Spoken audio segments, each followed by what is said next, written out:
I suppose that if someone handed you a book and told you that this is God's message to humanity, you would be highly skeptical. But if you did take a look at it, you would probably expect it to be a very unusual and unique book. Hundreds of millions of people around the world believe that the Bible is the Word of God. So the question I'd like to look at is this: is there something about it that makes it highly unique?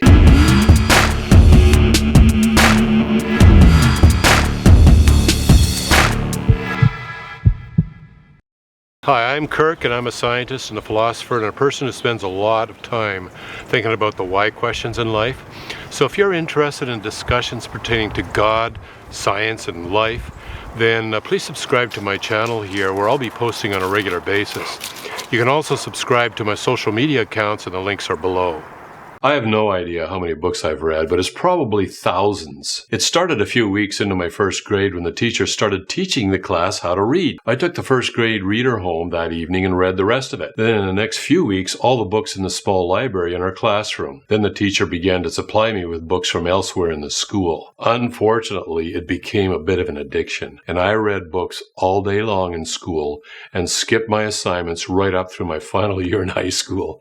Needless to say, my grades were not the most stellar when I finished high school, but at an average of a book a day, I had learned a ton of non-school information. Currently, I have well over 1,000 books on my Kindle. All this to set the context for what I'm about to say next. All the books I have ever read, the Bible is by far the most unusual book, and the only one I've read several dozen times and continue to read through about every 9 or 10 months to this very day. So what have I found that is so unusual about the Bible? The time span over which was written is one of those things. There is a lot of discussion over what parts of the Bible were written when. The first 5 books are attributed to Moses, but they even argue about when he lived, with some saying it was about 1450 BC and others going for a later date at around 1300 BC. I go with the internal historical indicators contained within these early books of the Bible, which put the writing by Moses at around 1450 BC. There is a book of the Bible that may even be older, however. The internal evidence of the book of Job suggests it may have been written closer to 2000 BC. But again, people argue over when it was written. The last book of the Bible is thought to be the book of Revelation, written around 95 AD by the Apostle John. All this to say that the writing of the Bible took place over a time period that spanned approximately 1,500 years. We have no other book in human history that took about 1,500 years to write. That makes it highly unusual. Then there is the internal consistency. The Bible contains 66 individual books written over a period of about 1,500 years by about 40 different authors who themselves span the full range of stations in society, from fig pickers, shepherds, and fishermen to kings. Yet there is a fascinating consistency from start to finish. It starts with the fall of humanity and why we see so much suffering in this world, and then begins to speak of a Messiah or Christ who will come one day to create a way out of our shame, fear, and guilt to eternal honor, power, and purity with God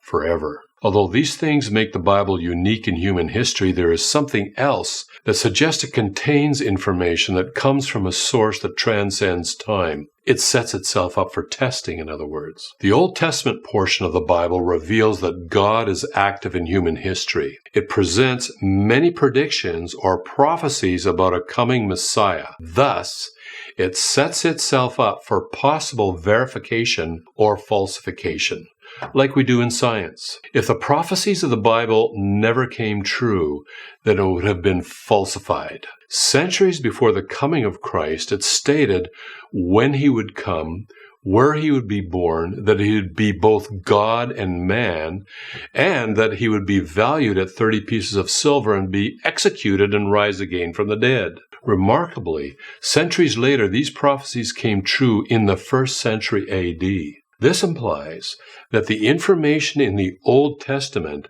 came from a source that transcends time, that sees the future and reveals that information to people in the past. There is nothing like this in any other book in human civilization. It has a powerful way also of speaking to the human heart. There have been times when I was experiencing the devastation of grief due to the loss of a loved one or because of some traumatic event. The book of Psalms in the Bible, for example, has a way of speaking to the heart and bringing comfort like nothing else I've ever found.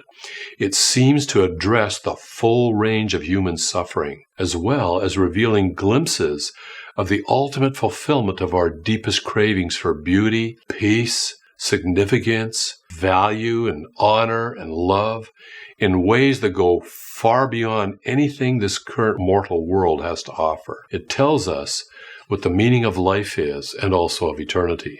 When we examine all the writings of human history, the Bible is extremely unusual in terms of how long it took to write, the overarching description of humanity, including its destiny, the fulfillment of its prophecies, and its unique and incredible ability to speak to the human heart. With all this in mind, we have a highly unusual reason to take seriously what it says about our eternal destiny and Jesus Christ. Well, I hope you enjoyed the video, or at least found it thought-provoking. And if you did, please share it, or you can leave a comment in the section below. And also, don't forget to hit the like button.